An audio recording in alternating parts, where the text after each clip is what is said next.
Alright guys, TacticalRab back again today. Hope you're all doing well and enjoying your day so far. Welcome back to Valorant News. So much stuff going on right now. The Red Bull Homegrounds tournament continues, and with champions not too far away, some teams that didn't make it are certainly considering some pretty significant roster moves. Very much intrigued to your thoughts in the comment section below. If you enjoyed the video, hitting the like button is the best thing you can do to help this channel reach more people. Please consider subscribing if you haven't already. Firstly, this from Red Bull Gaming. Sheesh, just scream things. This is a pretty ridiculous ace here really in this Red Bull Homegrounds tournament. Just completely smoking everyone with their Vandal. Like headshots galore, to be honest. This is really like vintage Scream, to be honest, back in the CSGO days. The proper headshot machine is back in business. I'll share this one on screen certainly to end out the video. But I mean, there was actually this clip is even a different one to what I was thinking about with another pretty ridiculous clip that was going on. But anyway, Scream, a bit of a monster right now. This was the match they played up against Fnatic. Of course, it is kind of interesting for some of these teams that are going to champions. It's like, okay, like how much are these teams really trying? Like you know, they're trying to save things for champions, this type of stuff. Liquid, of course, is going to be there. Fnatic, of course, is going to be there. They play each other in a matchup right here in this Red Bull Homegrounds tourney, and Liquid win this one 2-0. Plenty of talk really about this whole the thing, like the way the VCT is kind of formatted right now means that these tourneys, when these guys do play in them, like how much are they really going to try, these type of questions.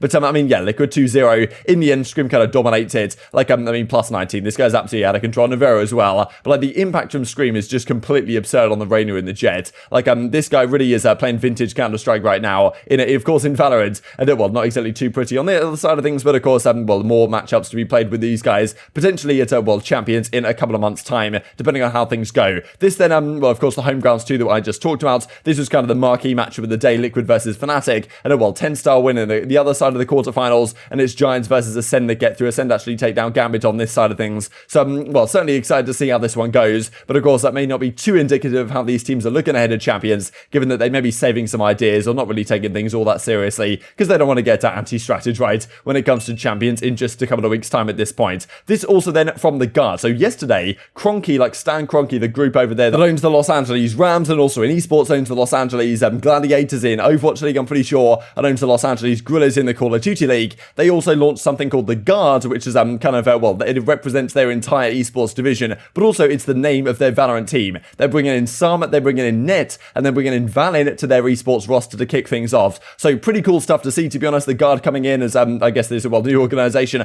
owned by the same guys that own Los Angeles Guerrillas in the Call of Duty League, and, Stan Cronky Group in general, sports and entertainment, whatever exactly it's called. But, yeah, this, of course, is where Net turned out, given that there was kind of some hints that, well, roster announcements were coming there relatively soon, and, well, an exciting team to keep your eyes on going into the new year. This also from Anbox Mame, who, of course, was recently released from Envy, was, well, just brought on to, well, of course, the New York Anbox type side of things. So, well, he's going to be joining the team as well. So, lots of moves going on right now, of course. All these teams that aren't champions, they're making the most of this opportunity to make some changes before, well, things go on over there. And to be fair, after champions finishes, probably some changes happening as a result of that as well, and then maybe some seriously big name free agents on the market. But of course, big name free agents already on the market, and well, Sentinels potentially looking to sign a coach, might mess around and sign a coach. Before we talk a little bit more about one particular Sentinel that is getting added to the game very soon indeed, we also have this from George that he points out, well, some serious changes being made on the FaZe Clan side. We saw Babybay released a couple of days ago, like effectively dropped from the team, and now they're effectively saying yes, all these other guys, Corey, Zachary, and Raucus, are all being allowed to pursue their options. So effectively they've kind of been dropped from the team in the sense that FaZe don't want to pursue these guys anymore. They don't really want to build a team around them. If they don't get another opportunity, maybe they stay on FaZe, but they've effectively been told, yes, we're not necessarily looking for your services anymore. You can go and explore other options. Of course, Corey going to be one of the seriously big name free agents here, but of course there's one player who hasn't been named, and that being Babybay, who seemingly is going to be staying on the roster. So as the article says right here, if you guys want to check the entire thing out, I'll leave it linked down below, because Corey is one of the most in-demand players following the conclusion of the tournament, while of course Raucus and Zachary will also likely receive other offers during the off-season. The organisation has reached out to at least one player so far, apparently, so FaZe looking to replace one of these guys somewhere or another. And of course, as George kind of goes on to clarify, doesn't that necessarily mean each player will join a new team still under contract with FaZe, but of course, yeah, Babybay apparently going to be retained. So it's still kind of interesting. FaZe effectively wiping the slate clean, especially Corey, kind of an interesting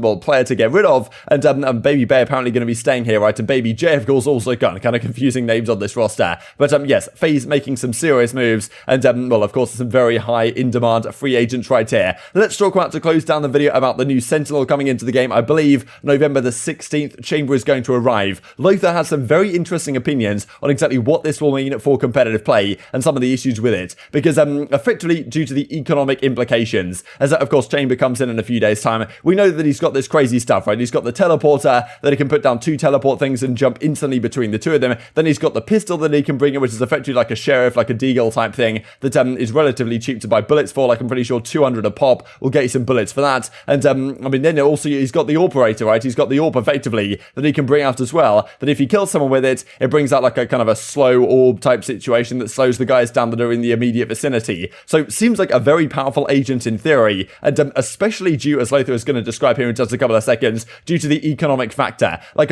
Jet of course has a good economic benefits in the sense that instead of buying a weapon sometimes, you can just straight up use the knives and have that work instead of like an eco round and stuff like this. Now of course, well, Chamber of course could be in a similar boat, because instead of needing to buy a light shields right for 400, bring in a sheriff for like 800 and pay like 1200 to have a decent eco round, instead of that you can just pay a few $100s to get yourself some bullets in your pistol, and that probably will get the job done anyway. And therefore Lothar describes that using Jet and Chamber effectively gives you, well, at least 1 free buy round every single half for free, just because they're benefits to the economy, which potentially means it's going to be seriously, well, widespread in competitive play. But well, I'll leave Lothar to close out the video. Very much intrigued to your thoughts on all this stuff in the comment section below. Hope you guys enjoyed the video. If you did enjoy it, I'd greatly appreciate a like on the video. It really helps out the YouTube algorithm to know you enjoy this content. Other people like you may enjoy this content as well, and help grow the competitive Valorant community. Thank you much as always. Take care, and I will see you next time. Like you buy small shields and like let's say 4 bullets, right? Which is 800, and that's good enough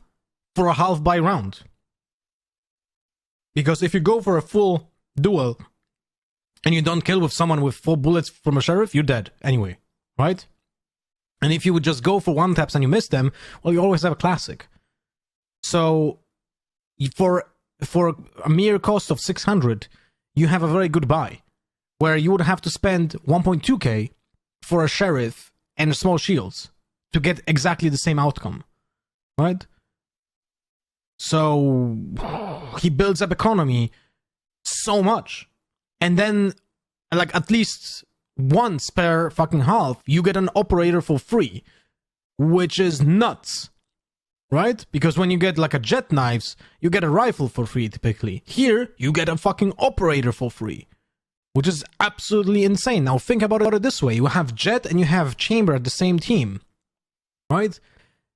You can literally have 1 additional buy round every half, just because you have those 2 agents in your team, right?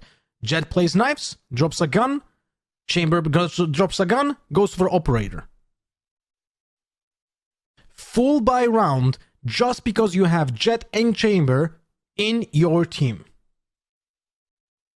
Like, that's absolutely mental. And this is why I think this agent is gonna be picked very, very, very often.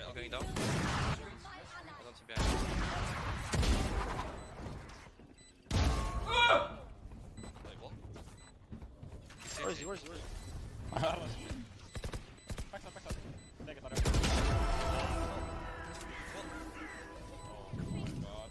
the fuck? Yeah, you got. Bro, that does the